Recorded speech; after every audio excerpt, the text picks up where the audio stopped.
வண்ணத்தமிழ் cinema இணைய தொலைக்காட்சி நேயர்களுக்கு இனிய வணக்கம். நான் ஒளிப்பதிவாளர் முத்ரா.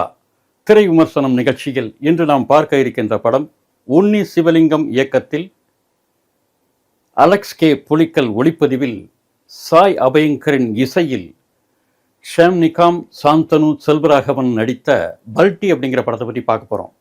இந்த படம் மலையாளம் வெர்ஷன், மலையாள படம் இது. இந்த படம் பேசக்கூடிய விஷயங்களை பற்றி பார்ப்போம். இந்த படம் பொதுவாக ஒரு நாவலை படிக்கும்போதோ ஒரு படத்தை பார்க்கும்போதோ அதில் சொல்லப்பட்ட கருத்து ஒன்றா இருக்கும். படிக்கும்போது சொல்லுவாங்க, ரீட் பிட்வீன் த லைன்ஸ்னு சொல்லுவாங்கள்ல. ஒரு வரிகள் எழுதியிருக்குன்னா அந்த வரிக்கு பின்னாடி இருக்கக்கூடிய அல்லது வரிக்கு இடையில் இருக்கக்கூடிய அர்த்தங்கிறது வேறு மாதிரியாக இருக்கும்.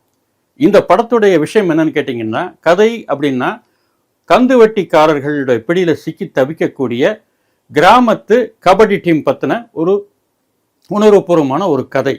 இதை நான் எப்படி பார்க்குறேன்னா, இன்றைக்கி இருக்கக்கூடிய கிரிக்கெட், இன்டர்நேஷ்னல் கிரிக்கெட் டீம் இருக்குது பார்த்தீங்களா, அந்த 2020 இந்த மாதிரி வீரர்களை விலைக்கு வாங்கி நடத்தக்கூடிய கார்ப்பரேட் கிரிக்கெட் அந்த செட்டப் இருக்குது பார்த்தீங்களா, அதைத்தான் இது கூட நான் பொருத்தி பார்க்குறேன். அங்கே கார்ப்பரேட், இங்கே கந்துவட்டி, ரெண்டுக்கும் பெரிய வித்தியாசமெல்லாம் ஒன்றும் கிடையாது.